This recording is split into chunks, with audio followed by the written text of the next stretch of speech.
A demand curve, ayun yung sagot sa number 1, is a schedule of the willingness and capacity of a consumer to buy a commodity at alternative prices at a given point in the other things held constant. When we say other things held constant, or the other factors that may affect the demand for the commodity are not changing. The only factor that influences the level of the demand or constant is the price of the commodity itself. The supply curve is defined as a schedule showing a direct or positive relationship between the price of a commodity and level of output that the seller is willing to supply at a given point in time. Other things held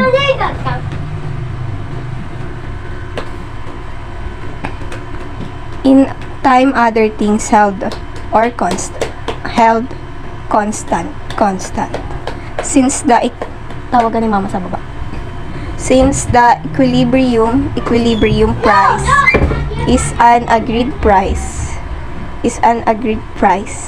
it is also stable price, since there is no pressure from the buyers and sellers to alter the amount they want to buy or sell. Market power, ability of any actor or group of factors in the market to significantly influence the price in the market and the quantity to be produced or sold. Produced. Number 1, demand curve. Number 1, demand curve. Number 2, capacity. Number 3, constant. Number 4, commodity. Number 9, willing. Number 10, constant. Number 11, equilibrium. Number 12, stable. Number 13, buyers. Number 14, sellers. Number 15, want. Number 16, market power. Number 17, group. Number 18, influence. Number 19, quantity. Number 20, produced.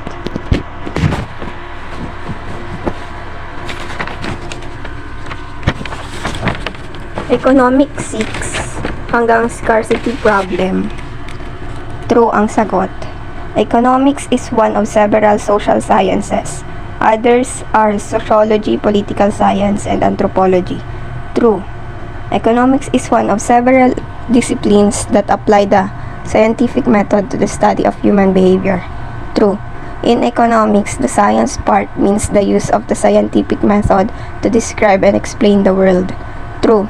Economics is the proper allocation and efficient use of available resources for the maximum satisfaction of human wants. Feliciano Fajardo. Economics is the science of choice. Si William Nordhaus nagsabi, economics is a scientific study that deals with how individuals and society make general choices. Gerardo Sicat. Economics is a branch of knowledge that deals with the production, distribution, etc. Si Webster nagsabi, natural resources came from nature. True. Marine resources are not drawn from the wealth of the oceans. False. Forest resources are agricultural lands that yield grains and other crops. True. Mineral resources are not extracted from various mining sites. False. Human resources are the qualities of a human being. True. Physical resources or man-made resources like buildings and bridges. True. Physical resources are other infrastructure that can be used to provide present and future satisfaction. True. The study of economics in relation to real-world situations. True. The study of observing how theories work in practice. True. The term applied economics is believed to have started 200 years ago. Si John Stuart Mill yung nagsabi nun. Applied economics can assess the profits of a certain company. True. Economics, business, and social problems may arise when marginal benefits are not equal to marginal costs. True. Basta ang false lang is yung marine resources na number 10 tsaka mineral resources. False din yan. 10 tsaka 12. 3 strands in the development of the definition of economics. Economics as study of wealth. Economics as a study of wealth. Economics as study of making choices. Economics as study of making choices. Economics as study of allocation. Economics as study of allocation. 5 elements in the definition of economics. Economics as a social science. Economics as a social science.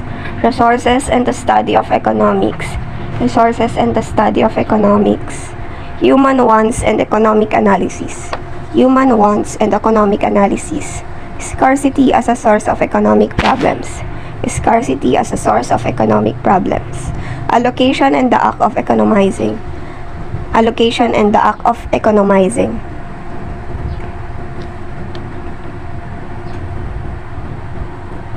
General characteristic when supply is not enough to meet the demand. Scarcity.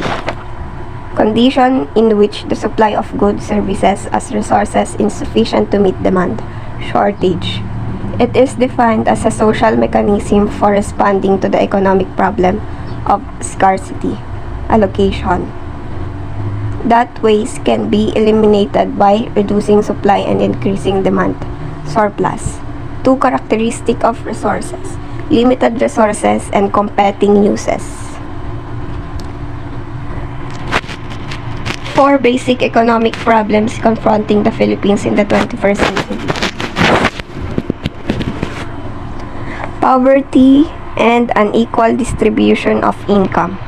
Poverty and unequal distribution of income. Poverty and unequal distribution of income. Weak infrastructure. Weak infrastructure. Weak infrastructure. Pursuing food security. Pursuing food security. Pursuing food security. Low investment in human resource development. Low investment in human resource development. Marine resources examples. Seafood coral reefs. Marine resources, seafood coral reef. Forest resources. Wood, oxygen. Wood, oxygen. Mineral resources. Metal, copper. Metal, copper. Buildings.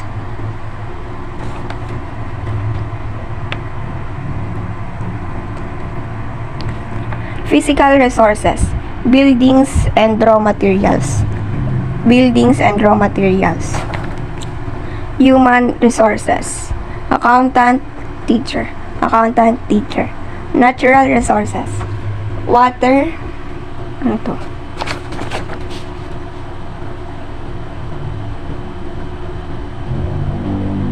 Oil. Water and oil.